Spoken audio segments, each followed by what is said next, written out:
Nobody cares about the mother. Mother, yes. The mother is forgotten. The gynac had, by mistake, made a cut from the vagina till the anus. I cannot control because my sphincters don't work.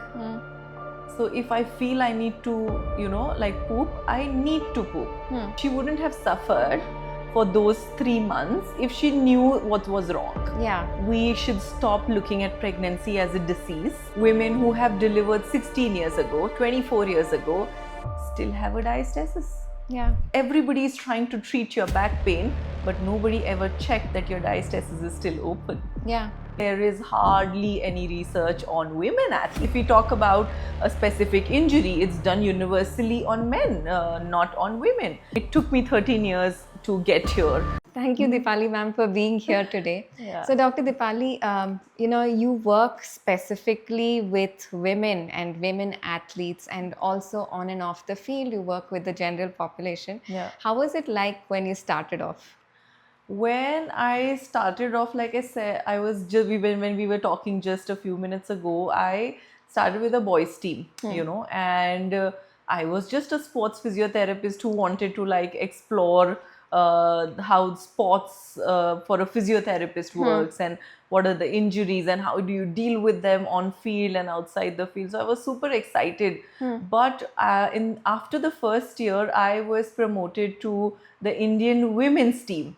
And I quickly moved from a setup of boys to these women who are 16 years to 30 years of age. Right. And I had to kind of work with them, So initially, as a 23, 24-year-old, I was also kind of finding my own path, what is to be done with them and how. And then I started reading and researching, and then I realized that, oh my God, this is an entire universe, a different universe altogether, because with boys it was really different, and when I came to the women team, it was a complete now North Pole, South Yeah. Pole of a difference. And then I started reading more about how it's different in women. So my first few years were only about, I used to take data, but I didn't know what to do with that data. Unfortunately, there is hardly any research on women athletes. Yes. And women as such. Right. So if we talk about a specific injury, it's done universally on men, not on women. And then you don't have a guideline to follow where you say, okay, Yeah. is this going to work?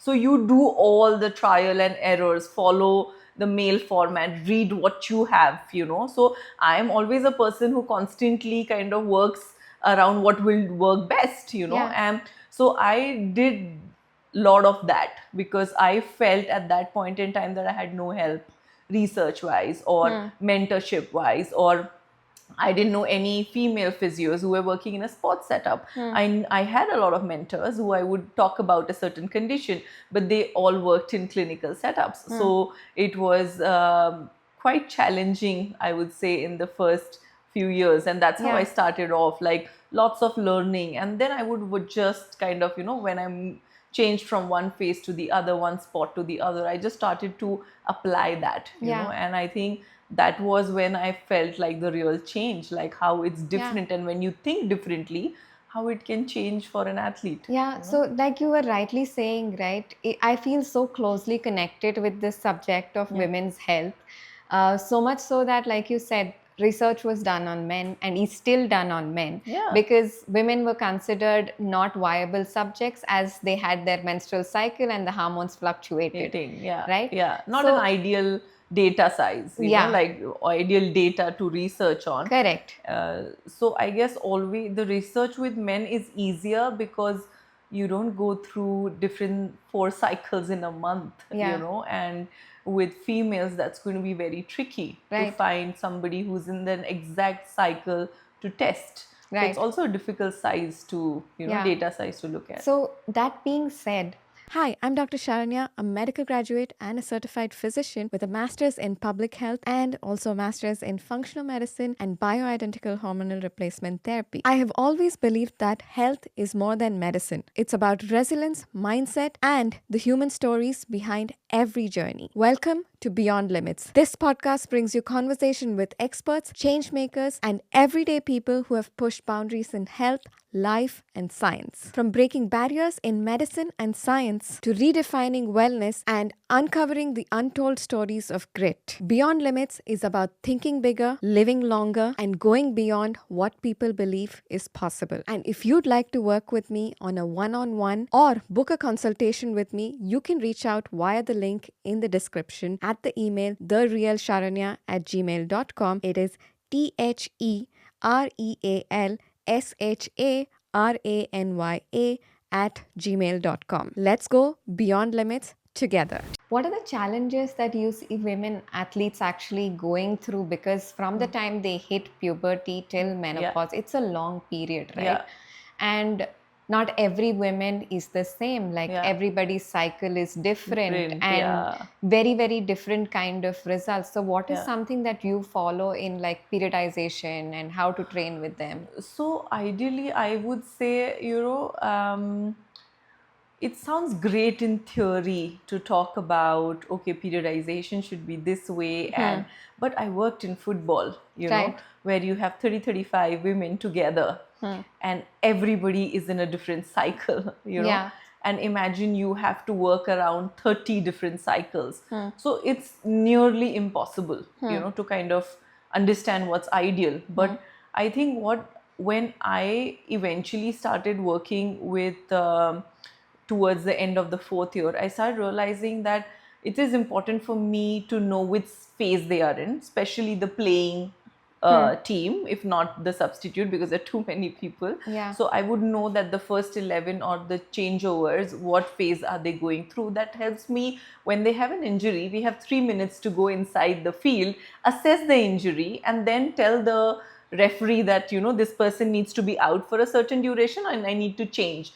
So I have only 3 minutes, not 1 second more than that. Right. So when you kind of know that, okay, maybe this person is in the ovulatory phase, so you are expecting that there is high laxity Yeah. in the joints. So I'm not going to go and try and test a lot of things because it's very vulnerable at that point Yeah. in time.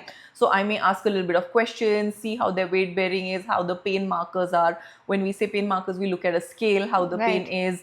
We ask their perception towards playing or not. There are a lot of factors. It's not just the physio's decision that, Yeah. oh, you can't play. And mostly when there is no swelling or no excessive pain or redness or tenderness, then you actually leave it up to the athlete and let them decide, So I think that is something that I've learned with time. Otherwise, Right. I would just say, oh, it feels like a problem. Let's go out and not ask athlete anything, But then over a period of time, I realized that's not going to work Yeah. because it's her body. She knows better, So she decides what she wants. If there are alarming parameters, Yeah. but if those alarming parameters are absent, then I'm not going to, take that decision. I will ask further set of questions to her within a minute Yeah. and then take a decision. So I think usually injuries, periodization in terms of when to peak your strength, when to drop it, and things like that, that would happen at a very safe level where even if somebody is in their luteal phase or late phase, so you are not kind of doing the same thing, because what happens is in that, if women is in that phase, they will not be great at endurance, Right. because the metabolism is like really fast, Yeah. So you can do something with a faster sprint activity, but I ask you to do an endurance thing and you're going to just feel like you have no energy whatsoever. Yeah. It's not related to anything. It's just that you're going through that because the progesterone, which is high in your system, is making that happen. Yeah. So a 90 minutes match that you play, you are going to feel exhausted in that 45 minutes and you're like, why am I feeling this? Yeah. I ate well, I did everything, I did my strength, all of that, but I still feel low on energy. Yeah. Because your metabolism is so high. So that athletes should be aware of that. Yes.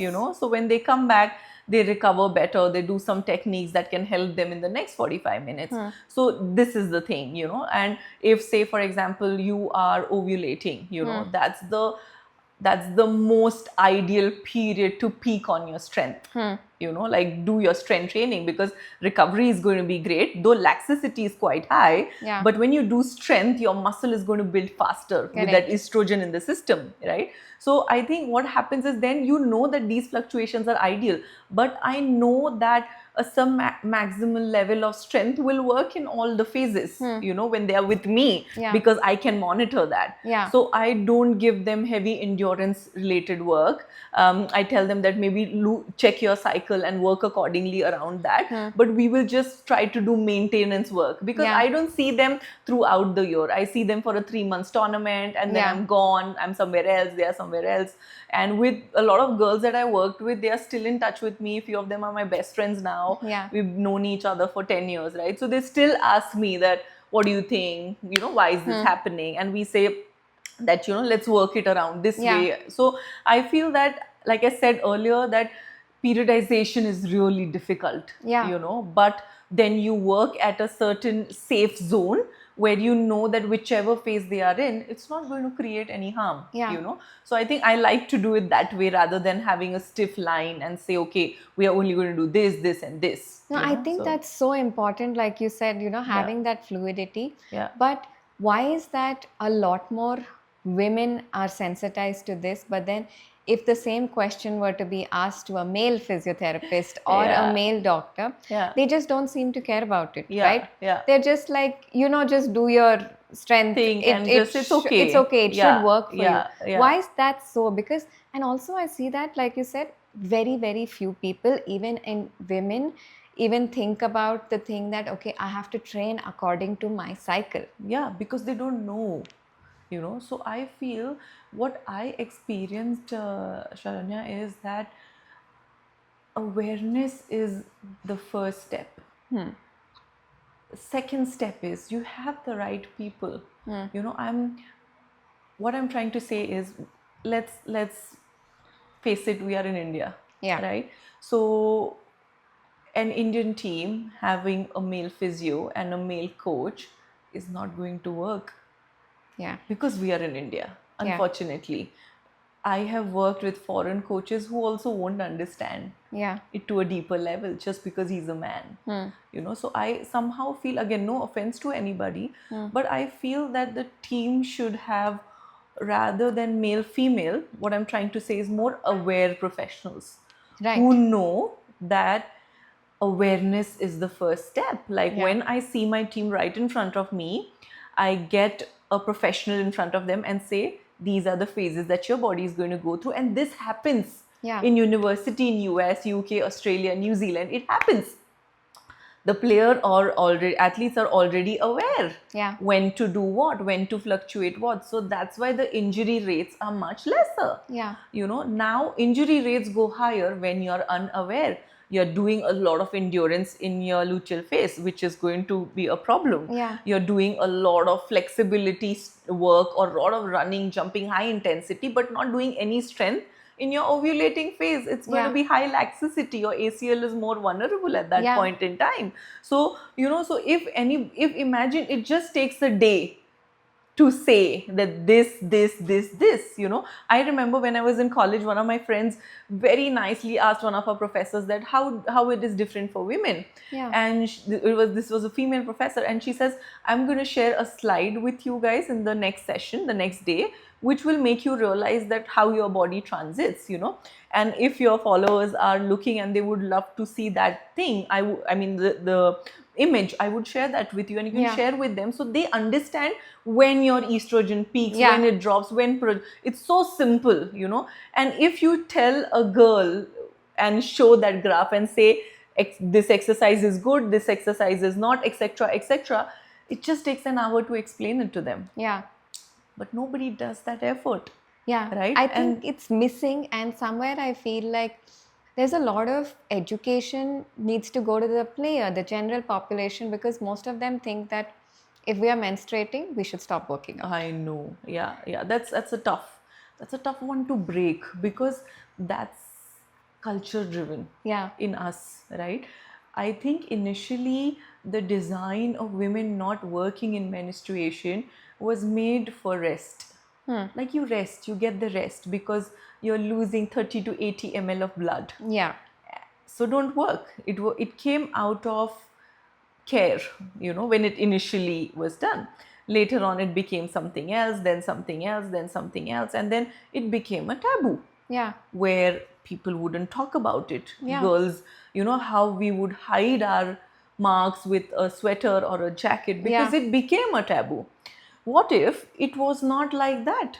Yeah. What if we were told that it's okay, it's normal, Yeah. normal to menstruate, Yeah. and it's a natural process. It actually makes you fertile. It's something that is celebrated around the world. Yes. Right? So I think that awareness is, like you rightly said, that education has to come from that level, that Correct. exercising during menstruation is the most beneficial thing. Yeah. I think because that's going to give you all the happy hormones in your system. You're going to feel better, your pains are going to feel better. Again, having said that, there are women who go with a lot of other issues, like, I'm sure we know Yeah. about endometriosis and things like that. Though exercise is beneficial, but it may be practically not possible because you're in so much of pain. Yeah. So we consider the other things that the Yeah. body can go through, but it's really, really healthy to exercise during menstruation. And I feel that it actually aids your cycle better. Yeah, you know. 100%. So I consistency completely of your cycle better. Yeah, I completely agree with you. Now, if I were to say that, what are the specific kinds of exercise one should consider when they are in their menstrual phase? Yeah. So I think the menstrual phase is the 3 to 4 days that you kind of bleed, Yeah. right? In that, because you're losing blood as well, exercise cannot be of high intensity.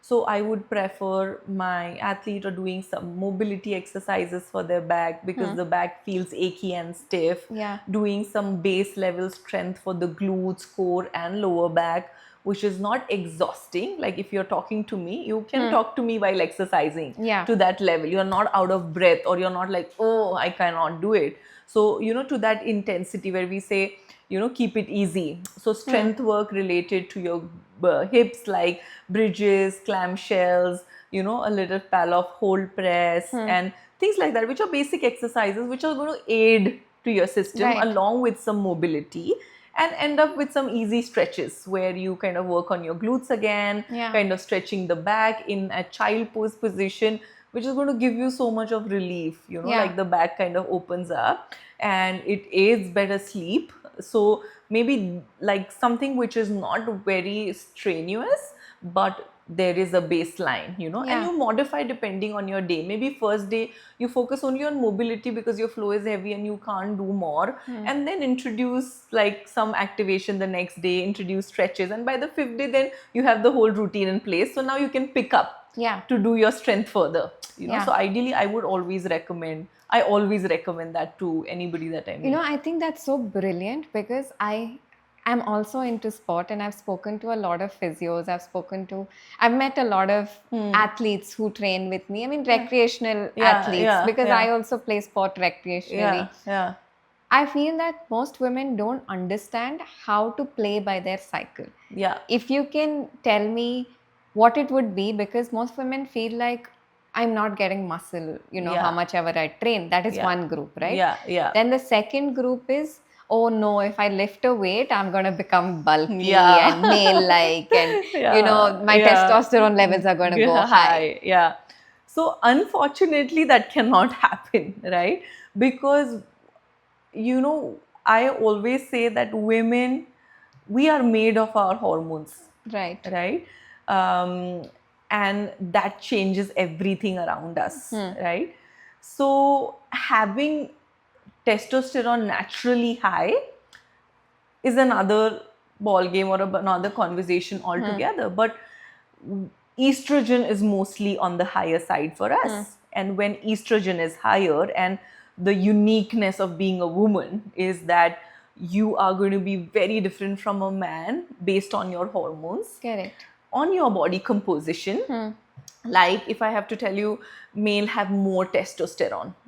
We don't have that. We have more progesterone and estrogen. Correct. Which is never going to help us build heavy muscle.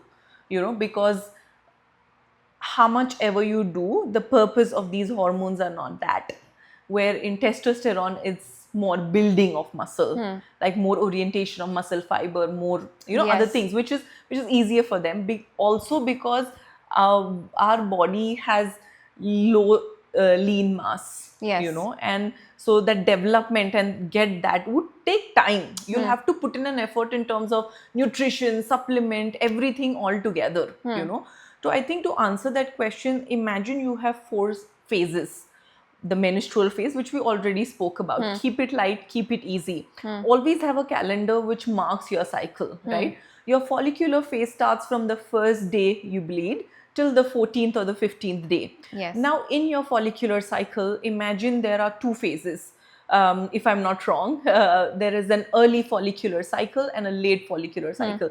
Now, what happens is when your periods are getting over, your estrogen starts building up, right? And at the late cycle, the estrogen is at the highest, which could be your 6th to 15th day. Yeah. Here you can train like a beast. You Yeah. can lift weight, you can go heavy, you can do whatever you want to, wherein it is very ideal because your body is supporting that, right? And when you move now from that late follicular phase, when you move into your ovulation, which is your 14th day or 15th day, and then you move into that cycle, your estrogen is going to hit peak and again start dropping down. Yeah. So imagine this is ovulation, it goes and then it drops down in that same phase.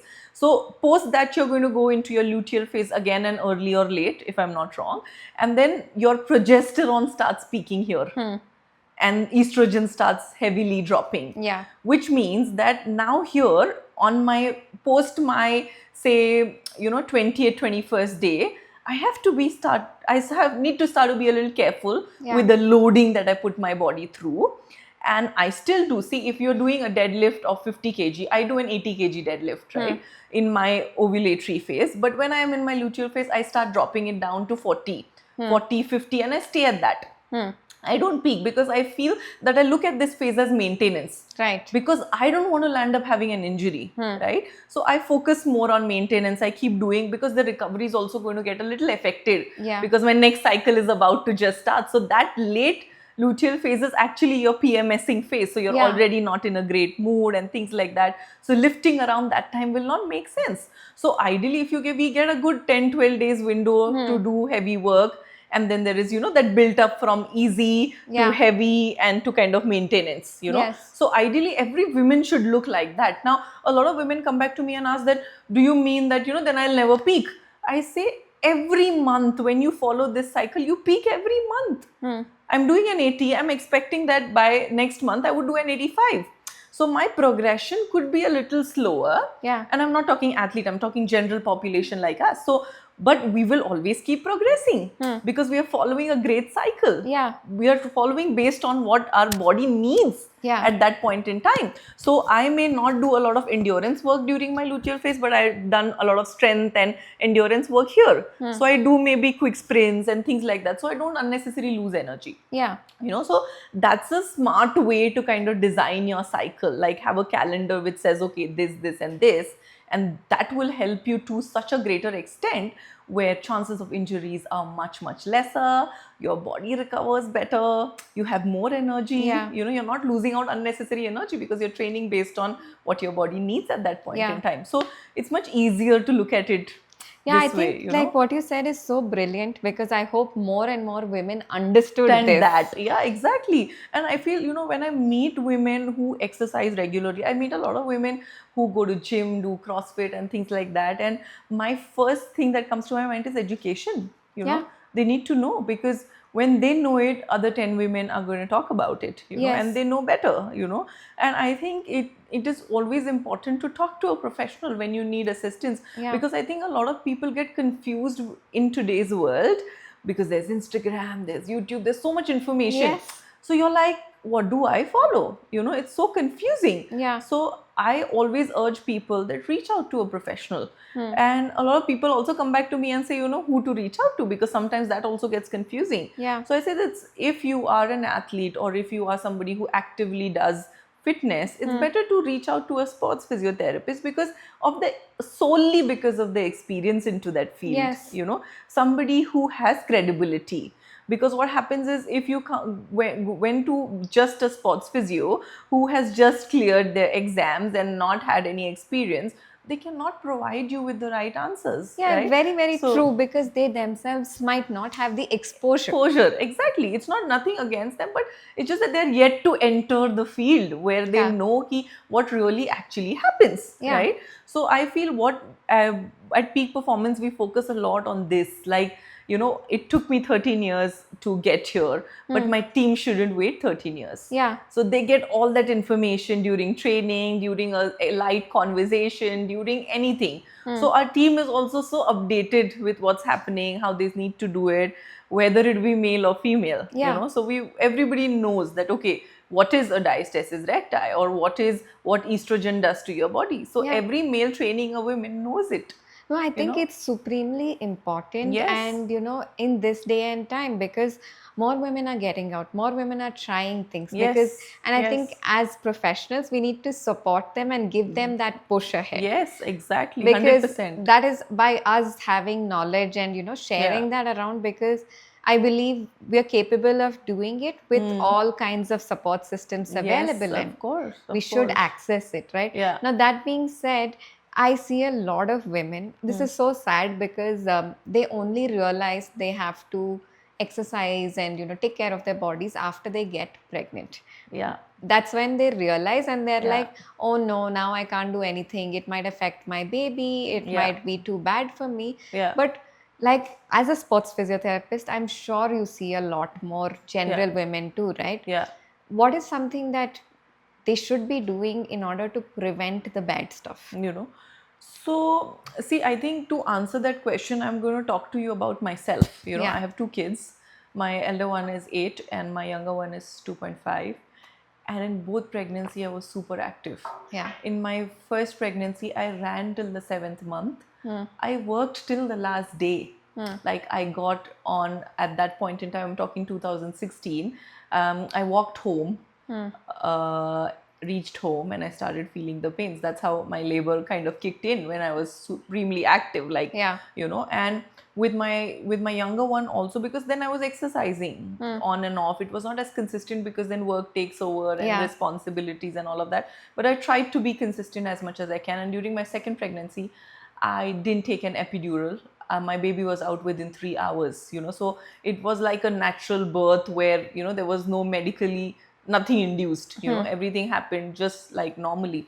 And I feel the whole credit of that I would give to my exercise, my nutrition, and how I was focusing on my mental health, because end of the day, I feel that, like you said, we were speaking earlier, right? It's a holistic graph. Yeah.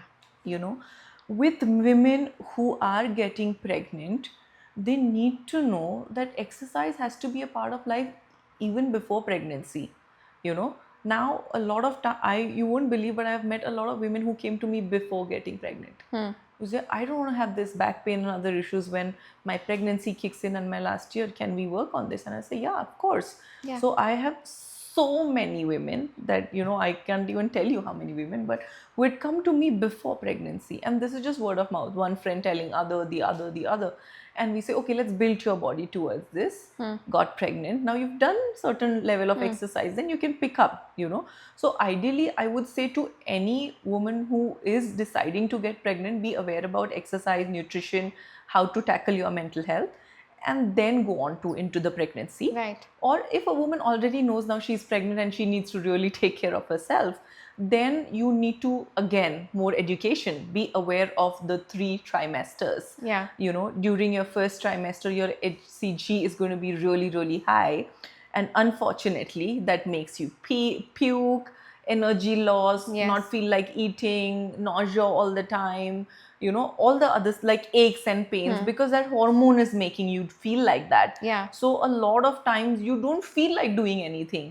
It's normal. It's human end of the day. But if you have awareness that, okay, I can keep my exercises light, and also your embryo has just attached to the uterine wall, so you don't want to do something excessive. Yeah. You want that healthy latching and the first trimester to go smooth. So you need to keep basic exercises, and if you are somebody who's never exercised, you can still do them. Yeah. They're very easy, basic understanding of how we would do it maybe the first days of a menstrual cycle, maybe Yeah. that easy. I'm not saying the same ones, Yeah. but that easy. I would incorporate upper body exercises as well with these women, along with some lower back and glutes. I would not do too much of core activation and avoid that, because I don't want to excessively contract the uterus. Yeah. That's the first trimester.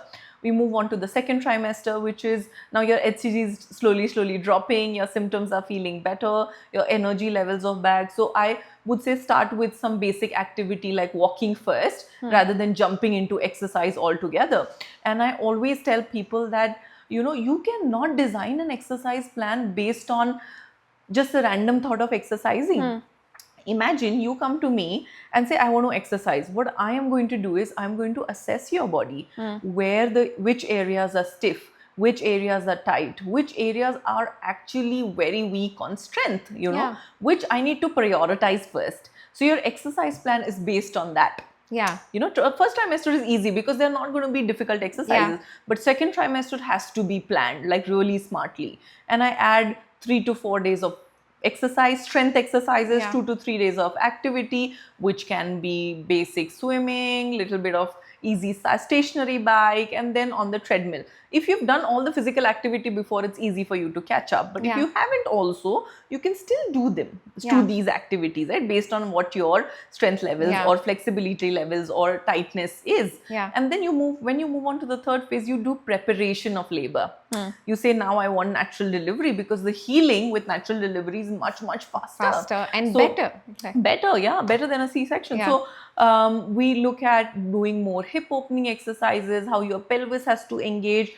Pelvic floor is done from day one till the last day, but you start working on other strategies which will help you. So your strength is still continue, but your delivery, like labor strategies, kick in. You Yeah. know, a lot of breathing and a lot of food changes and things like that, which is going to help you in better Yeah. a normal delivery, right? And that's how even somebody who's never exercised can smoothly run through this phase if they have good professional help. this is so important because what happens is that most women, even unfortunately, I don't want to nitpick and blame, but doctors also tell them that, oh, if you haven't exercised before, don't do it. And Yeah. they're always in that fear. Yeah. Am I going to lose the child or all Yeah. of it? I'm so thankful that you broke that myth in such a Yeah. wonderful way, actually explaining what they can do at Yeah. each phase. Yeah. And it's easy. Yeah. It's not something that's going to affect in a negative way. Yeah. Because our uterus is so strong.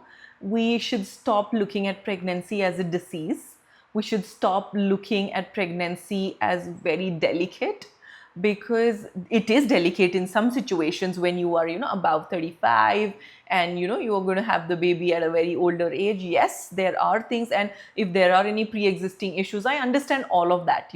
But if you're a healthy individual, pregnancy is just a normal thing that Yeah. your body is going through, and it is made for that. Yeah. It is made to to reproduce. Our body, women body is made for that. You do it or not is your choice, but end of the day, when the choice is yours, you want to think about the health of your child and your own health. Yeah. And when that comes in, then you will have to be open to what's going to make this whole experience smooth. Yeah. And it is exercise, nutrition, and good mental health. Yeah. Because end of the day, you can't sit and keep explaining everybody. We are, like I said, in our country, it's not about that the in-laws, the families, the husband comes together and the gynac is explaining the whole process and how mentally she's going to be down. Pregnancy induces anxiety, depression, and other things, right? Which nobody talks about because it's natural, Yeah. But I feel that the conversation needs to happen at home. Yeah. People need to, your in-laws, your parents, because I remember that, again, I'm not offending anybody, but I'm just saying that they lack that knowledge. That's why they can't impart it. Yes. So my mother knew what to do for the 9 months, but when the baby was out, she was like, oh God, my gynac told me till the 9 month what is to be done. Once the baby was out, she just left my hand. Like, now you will figure it out. Yeah. But I felt that phase I needed the most help, which is postpartum recovery. Yeah. So I think, like we are talking, the most important step is education, and then I think talking to the right people, right professionals who Yeah. can tell you that, I got your back. Yeah. I know what you need. I think that's so important for Yeah. somebody to tell you that I got your back. Like Yeah. you said, during pregnancy, everyone wants to help you. Like Yeah. everyone, Yeah. even people who don't know you. Yeah. Yeah. Everyone wants to help you, but Yeah. as soon as you've given the chance to give birth, it feels like the support has just disappeared. Zero. Yes, almost goes away. Yeah. Yeah. And I see this often so commonly because now the entire attention is on the baby. Yeah. Nobody cares about the mother. Yes. The mother is forgotten. It's Yeah. only for feeding. Yeah. And then, you take the baby back. Yeah. And Yeah. so my question is, why is it that, it is so important to have this postpartum recovery? Yeah. And what are some of the things that you have seen that is actually horrid because, Yeah. or some case studies wherein Yeah. this could have been prevented by just reaching out for Yeah. help? I have so many examples, but I'm going to talk about this one one case which I was terrified when I met this particular woman. So what really happened was, I'm going to go a little technical because Yeah. it is required in this topic, right? So postpartum depression is one of the things, right, that your body goes through. But if you have either a C-section or a normal delivery cannot happen without episiotomy. Yeah. Hardly, right? Yeah. So that means your vagina is going to get cut. Yeah. Right? Now, this particular lady, the gynac had by mistake made a cut from the vagina till the anus. Okay. By mistake, because of the situation and the pain and the stress. So ideally, a episiotomy cut is diagonal. It's not straight. But I don't know what really happened because I didn't go into much of detail because this girl was devastated. And she didn't know when she poops. Like, imagine a 26-year-old girl who just delivered because she wanted to have a child, and now she has zero awareness towards what is happening. Yeah. So she was like, I cannot control because my sphincters don't work. So if I feel I need to, poop, I need to poop, which means I sit next to my bathroom all the time. Coming to you also was such a stress because as a what if, that's why I haven't eaten anything since morning. And she's breastfeeding, right? So again, this is a mistake. But what I feel is, if it's done, she could have been informed that this mistake has happened. She only got to know that this is a mistake when I told her that this could be a mistake and let's go back and see. And she had this particular delivery in, I don't want to name the place, but really like not a metro city, but a great educated girl, and I said, okay, I'm going to put you onto my gynac and let's go and meet her. And then the gynac assesses her and she's in shock. And she's like, this girl will need another surgery to repair, So we repair it. So the sphincter starts becoming activated. I don't now remember, it's a long time ago, but I felt that she wouldn't have suffered for those 3 months if she knew what was wrong. Yeah. So the gynac replaced, then we started something called as, pelvic floor exercises and little, we say anal activation, stimulation. We don't do stimulation, but I recommended her to a pelvic floor physiotherapist who does that, who specializes in that. And we put her onto that. And now today she, I know her even today because she just drops in our JP Nagar clinic once in a while. But she is healthy, she does everything, she exercises and all of that. But those 3 months were a nightmare. Yeah. Which happened post-pregnancy and which could have been avoided, That's number one. That's a case that I always remember. Number two, the most common thing is that when you deliver, the gynac never tells you that you're going to have a separation in your abdomen. Yeah. Diastasis recti, right? that there is a line called as linea alba, and it separates during pregnancy, and it doesn't approximate. That took me 10 seconds to tell you. Yeah. But I don't remember none of my patients knowing about it. Yeah. And I am sitting and explaining them, this is what it is and this has happened. So I have met women from 25 years of age, maybe, who had pregnancies, till women who have delivered 16 years ago, 24 years ago, still have a diastasis. Yeah. And their back becomes more vulnerable. So everybody is trying to treat your back pain, but nobody ever checked that your diastasis is still open. Yeah.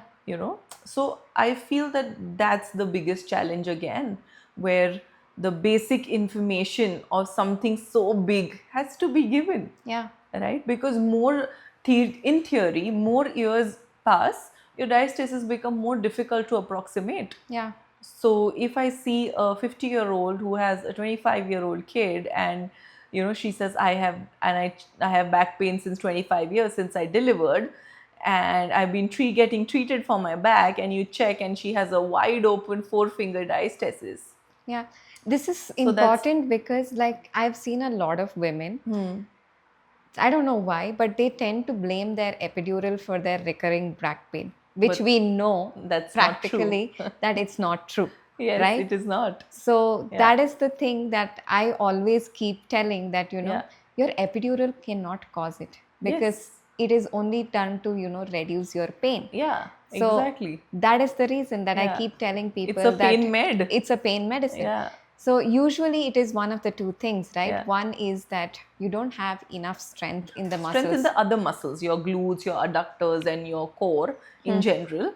And the second most common reason is you have an open diastasis, Yeah. which was never assessed. So I think there are multiple things that we can talk about with back pain, with pregnant or postpartum women. These are the only two common reasons that can go wrong. Okay. Yeah. The other thing is that how does one know that they have a diastasis? I think we can test it. There's a self-assessment tool that we can test ourselves, but it is not very accurate. So imagine you're lying in a crook-lying position, lying on your back, bend both your knees. At your navel level, try to put in 2 fingers at your navel level. Mostly try to put it horizontally in this direction. You go in and then you crunch up a little bit. If you feel that your fingers are digging inside that navel and there is no hard end, you have a diastasis. So you better go and get it properly assessed by a professional. Yeah. And any female physiotherapist or male physiotherapist for that matter can assess a diastasis in today's world for sure. Right. So when okay, the separation, so there's something, there are different levels of diastasis that can happen, and different types. So once that is assessed, then your exercise or the exercise programming becomes easy. Right. So which means there's no point in doing a crunch. No point in doing a Russian twist, because that's going to increase your intra-abdominal pressure and may not help with your diastasis. So you have to do diastasis correction exercises, which is a different range of exercises altogether. So that's something that people need to focus on, I feel. Right. That's so important, because I think nobody talks to them about diastasis recti, and Yeah. it's so sad. Yeah, it's so sad, really. And it's really, really painful to watch them suffer in pain. Yeah. And also, I feel like another very, very common thing we see with women is that they say, my mother's done it, my grandmother's done it, my sister's done it. They've never had to go and get these special assessments. Yeah. But why is it that now we see more and more women, Yeah. postpartum recovery is prolonged, like, even if they're going through a vaginal birth, they have a tailbone pain that persists, diastasis that persists, and extended back pain. Yeah. And usually when you ask the gynac, it's just like, you're not going to have a back pain, and they leave it there. Yeah, that's it. Yeah. I think the major contribution here is your lifestyle, right? I think in today's world, we are so relied on other sources for doing stuff. Women don't exercise, they want to rest it out, there are more easy stuff available, like you have Amazon, Swiggy, Zomato, Zepto, whatever, So that has changed the overall game of mobility for us. Right. Right? And that's the first thing, which means we sit a lot. Yeah. sit in an odd posture. When you have all these things, if you have done a vaginal delivery, your posture is constantly going to change because you want to avoid pain. Yeah. And then the entire hit is on your tailbone. Yeah. Because you're sitting in that wrong position to avoid pain, right? But are we doing pain strategies for that? So pain strategy is first really important so that doesn't affect your posture. So I feel major thing is your lifestyle that contributes to this problem. Major thing is not exercising at all after pregnancy because your body needs to recover. Yes, it does. Yeah. But it's going to take 2 years to recover, which doesn't mean that you're not going to exercise for 2 years. Yeah. Because then as we age, there's something called as type 2 fibers, which are also kind of depleting, which means your strength is also depleting. So you have to make sure that you have sufficient amount of strength to meet your demands. So your capacity needs to build with your demand. You cannot be like, capacity is here and I'm just demanding. So that's not going to work in long term. So I think these are the few things that people need to be aware of, that exercise has become a crucial part because our mothers were mobile. They did a lot of strength training without knowing that they are doing strength training. A lot of time that happened. Seen my mother, right? And my mother was extremely active. So I know that mobility has helped her for so long. But there are other repercussions when you're more mobile and don't do strength. Yeah. So that's definitely there. But how does it differ from an athlete to a general population? Like, what is it that athletes are super smart? They know that their career is important. Yeah. So they focus on all these parameters, like one of the tennis players, I forgot her name, but she came and won a Grand Slam after 9 months postpartum. Why? Because the recovery, the information, the professional help that was around her.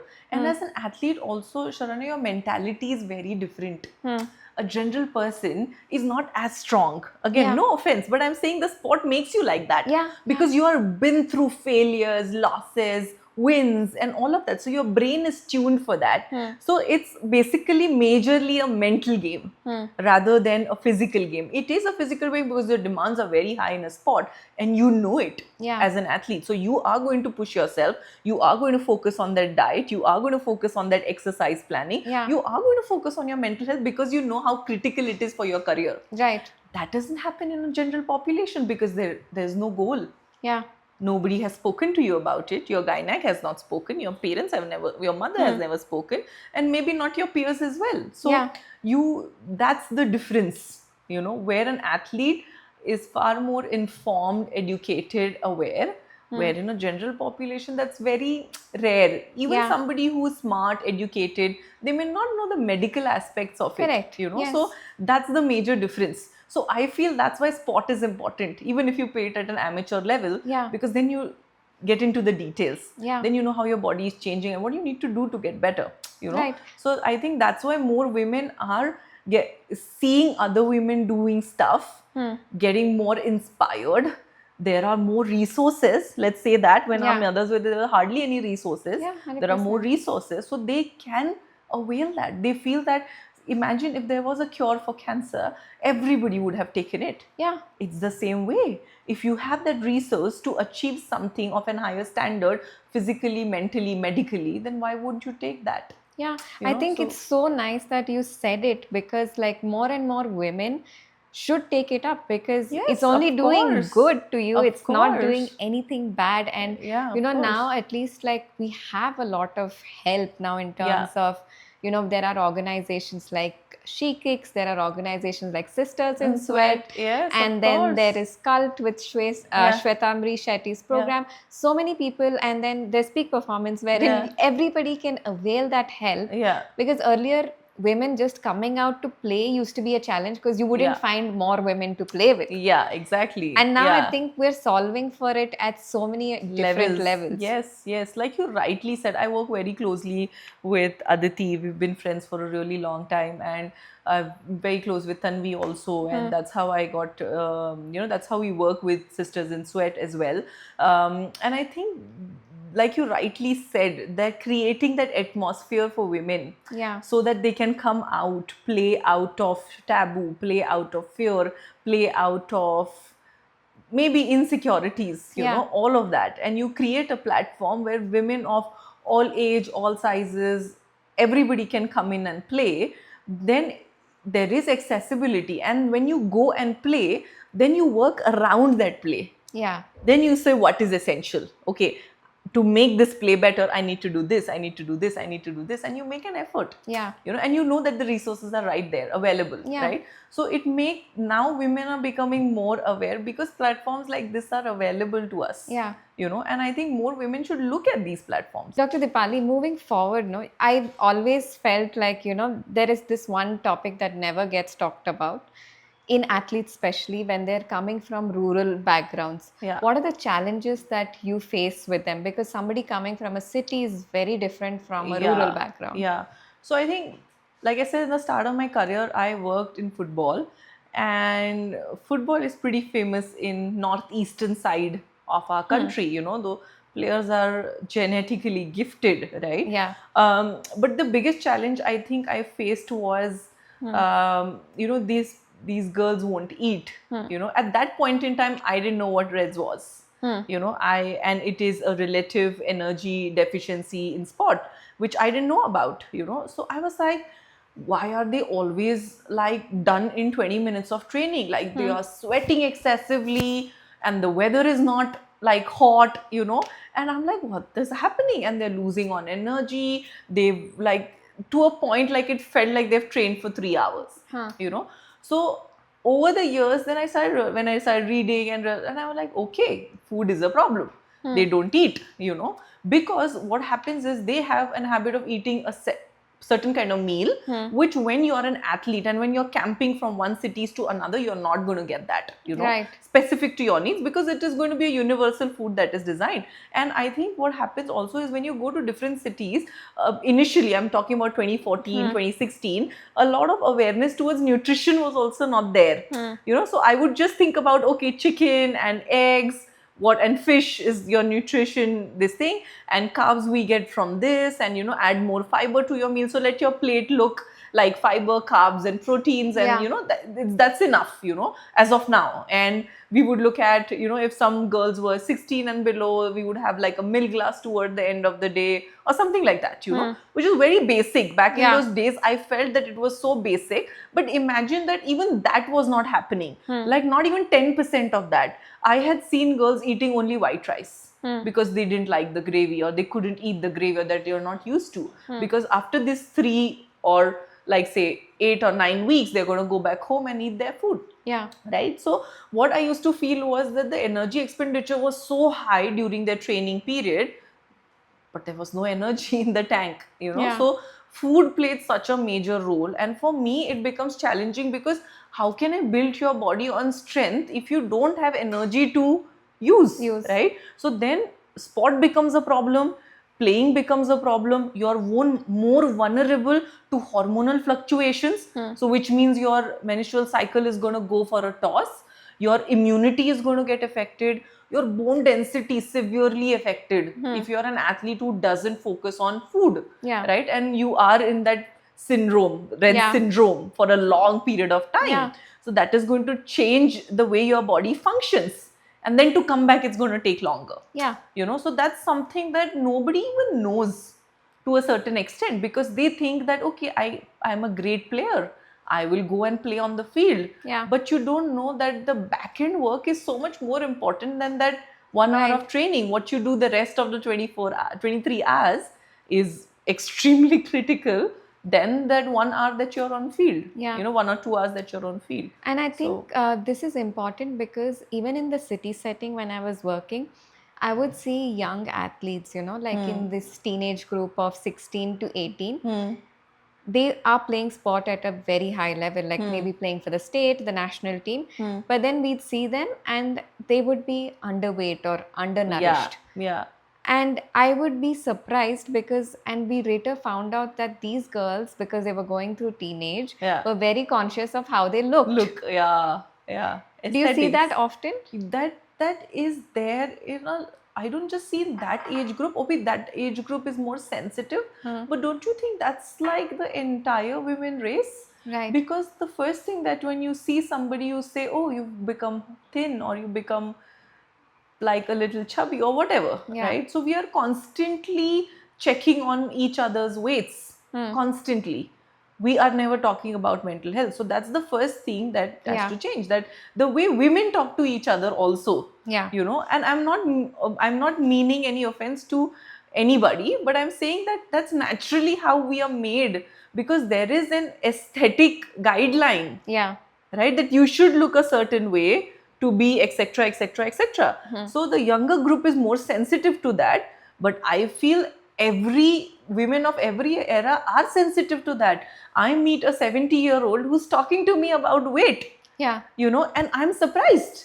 I'm like, you focus on your strengthening. She's like, no, in the last 3 months I have gained 3 kgs. And I'm like, that's not a problem. Let's talk about your muscle not having strength, Yeah. not your weight. Yeah. And I think weight, when you look at the weighing scale, let's be clear that that is your water, your muscle, your fat, and everything. So you should check your BMI, like a machine which tells you how much Yeah. your percentage of all of this is present in your body, rather than just weight. Yeah. Because your weight can stay still for the longest. Correct. But your muscle can become more, like, you can have more muscle mass, lesser water, lesser fat, and you can still be a 75 kg. Correct. That's what I'm trying to say. So women should stop thinking about the weighing scale. They should stop thinking about aesthetics. I know that it can be sensitive at some age groups, but what if we, like sisters, friends, mothers, grandmothers, don't talk about it Yeah. I and think talk it's- about fitness? I think Like, it's so important, and I'm so happy that you said it, because I am so tired of explaining people that, stop looking at the scale. Because it Yeah. doesn't matter. Exactly. If you are 30 kilos and you look skinny and, really hot and, very nice body, but you don't have muscle. Yeah. What are you Can't do gonna a 10-second plank, then there's no point. Right? Yeah. And it's so like easy to tell people, but I also find that especially when an older woman is coming to me with some kind of symptoms that, now I have knee pain, back pain.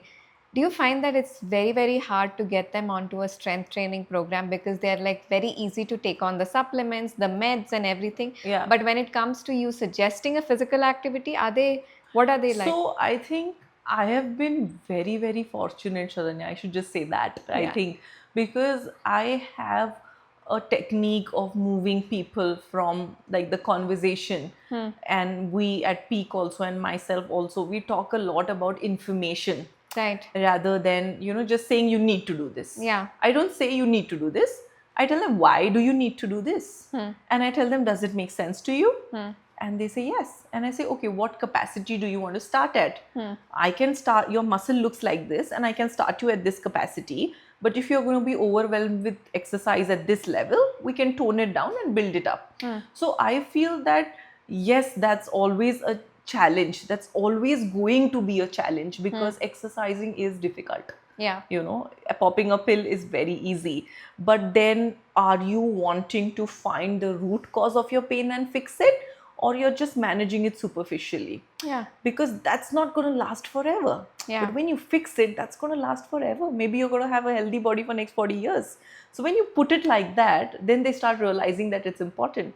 And then when they get into the plan, then they're like, wow, like, I have no pain and I'm feeling better, and how my body is changing, it's incredible. So I think it's just about, like, first the conversation has to be right. Yeah. Second, you start working based on what their needs are, and then you build it up. Right. It's all about getting consistency, end of the day. It's not about how much you do, but it's about, do you show up and do something?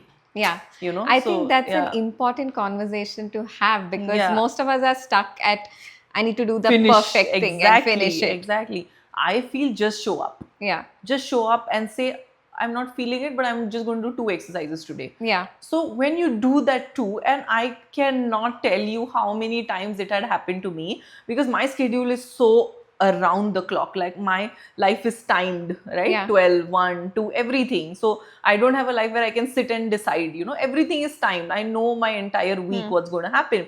But I still make sure that I show up for my strength session 3 days a week. And there are times when my brain says, I don't want to do it, it's so tiring. But I'm just like, okay, I'm going to drive and just show up. Yeah. And do one exercise. I go with that intention, and I have done my PR on that day. It happens. Once you get in, you feel the rhythm. There Yeah. can be days where you want to just, I have done just breathing. Like I'm so stressed and I'm just like, my coach is like, hello, let's just breathe, let's just do basic stuff. Yeah. And there are days when he's like, I know you're feeling tired, but you physically, yeah, like your eyes, your face looks nice. Let's start and then Yeah. see where it goes. So that motivates you also when you get into an atmosphere. Yeah. That's why it has been very difficult for women. A lot of women, I tell women that you cannot exercise by yourself sometimes.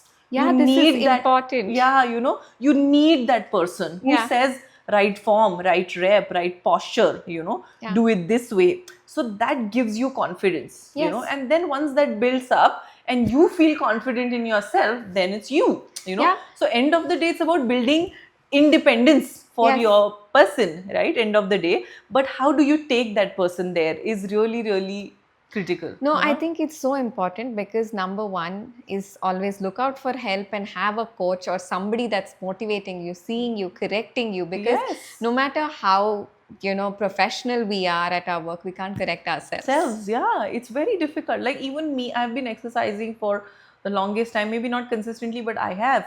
But I feel when a coach comes in, and he says, no, this is not happening, can you tilt it further, and then try to keep your back straight. And I realized that I can never do that by myself. Yeah. Even if there was a mirror, I couldn't have done it.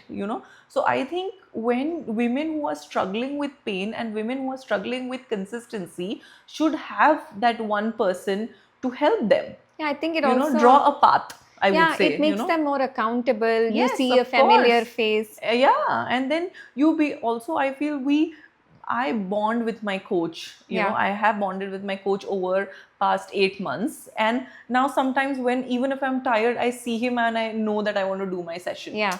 So I feel but he's still somebody who say, how are you feeling today? Which phase are you in? And etc. So he's particular about that. Yeah. So I'm feeling that right help who can just say that, okay, today we'll take it easy. Yeah. Tomorrow we'll push. Yeah.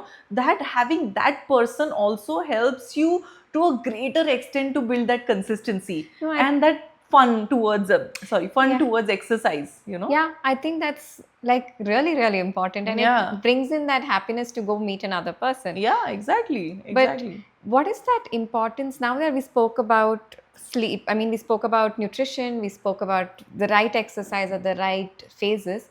Is sleep also playing a role in this?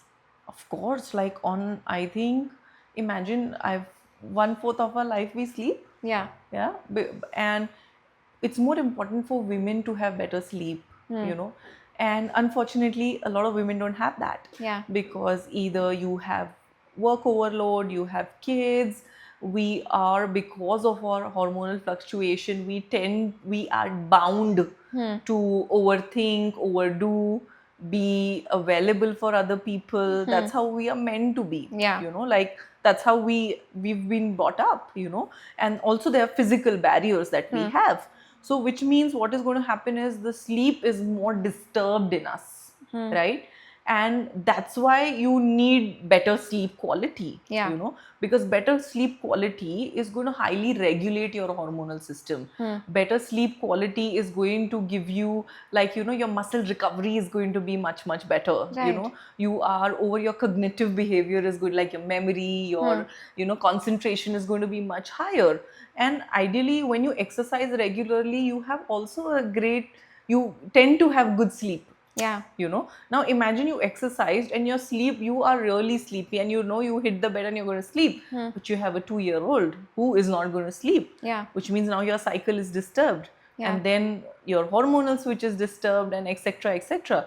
So I feel that there are some things which you don't have control over, but women should bound to have 7 to 9 hours of sleep, good quality without disruption. If they don't get it in the night, try having an afternoon nap. It's very essential, because that also helps you kind of recover to some extent. I so think sleep is rightly said, because most of us compromise it, and then we have an alarm and this thing that we have to be disciplined, get up at 6:30. It may work for a man, but may definitely not work for a woman. Yeah, 100%.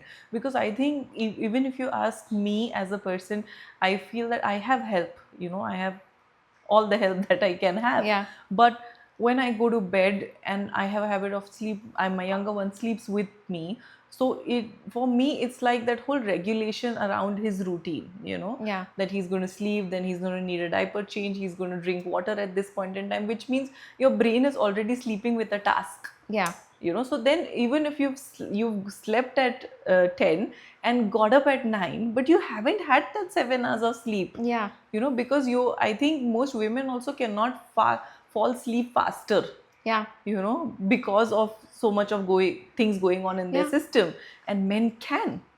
Yeah. And they can go into deeper sleep. Like I'm sure a lot of men deal with a lot of sleep related issues, if they have anxiety and other things, and it's not a gender specific thing, but I feel task related women don't get the sleep that they deserve. Yeah, I think So you've rightly said it, because I know so many of my friends who are in their postpartum journey, yeah. and they are, crying butts and loads because they're like, we're not able to reduce weight. Yeah. And I tell them, have you slept? And they're like, no, hardly 3 hours, 4 hours. Yes. And that's not going to help, right? Yes, you do the best exercise in the world, you eat the best diet, you don't get sleep, your weight is not going anywhere. Yeah. Not major of a change. So body regulates in all systems. So we need to be physically, medically, mentally be there. I'm not Right. saying 100%, but operate optimally. Yeah. Based on the requirement. I That's think very that's essential. very essential, like you said. Now, moving on to the last phase, or the longest phase in the women's lifestyle and health, is the menopause. Yeah. What yeah. happens there, and how should one actually take care Yeah, then? I think as a physiotherapist, I have dealt with so many women who go through menopause. Now, what happens is progesterone and estrogen is going to go down, Yeah. right? Which is going to make your body stiff. And with all of this, what happens is there are other things like hot flushes and mood swings and other things that are going to get into picture, joint pains and things like that. So because your estrogen is depleting slowly, so which means a best form of exercise would be yoga. Yeah. For women who are strength is incredibly important, that's always there, but because you're not having estrogen, you won't have as much laxity and flexibility, so you need to do more in that zone of fitness, right? Yeah. So doing maybe regular stretching, regular yoga, along with some amount of strength. Now your body needs more recovery time, so Yeah. you cannot do heavy exercises and in a shorter interval, so your interval has to be larger because now your body needs to recover. See, Yes. the only thing that changes with age is recovery. You can fall and get up in your 20s, cannot happen at 70s, right? Yeah. So the same aging thing becomes very difficult for women because there is a heavy hormonal switch that is happening. Their body is, imagine one system in the body is going to shut down, Yeah. and your body has to function on that shut system. Yeah, I think it's Right. very difficult. Plus, there's a lot more happening mentally, Yeah. physically, Yeah. and your body's changing, the Yeah. contours are changing. Yeah. So, what would be that one advice that you would want to give as a last thing for an athlete, for a general woman, and for somebody who's, just a recreational athlete? I would say talk to everybody around you. Talk to the most important people around you. Because once those people know what you want from your life, everything around it becomes easy. Whether you want to exercise, whether you want to have a right diet, whether you want to have mental support, your team should know. Yeah. If you're an athlete, your coach, your parents, everybody, when we say a general woman who doesn't play or doesn't do, their team is their family again, right? That's your team, Yeah. right? So ideally talking to them about what you're feeling, what your body needs, what information you have, what more information you want, Yeah. And then, like we earlier said, resources are widely available, but that conversation with your team, Yes. as an athlete, as a woman, as a working woman, full-time, whoever, your team should be aware about what Yeah. you need and what you're going through, so that your team can aid it, whether Yeah. it's physical exercise, whether it's food, or whether it's mental health.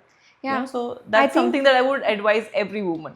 I think it's so important because as women, like putting myself in the place too, we feel very difficult to have these conversations. Yes. Because we feel like we're asking too much from the Yes. other person, because Yes. we're always taught to give, Yes. and give. Yes. So I think this is a great note to end with, yes. because that's so Ask important. for help. Yeah. You know, ask rather than giving. Yeah. You know, So it's very important, and I think more and more women should ask for help, should equip themselves with as much knowledge as possible. Yes, 100%. because only then they are going to feel much more happier, better, Yeah, and of course. Yeah. Of course. Yes. thank you so much, Dipali ma'am, for actually giving us the time in your busy schedule. I had such a great time, and I think talking about women's health has always been such a topic close to my heart, because Yeah.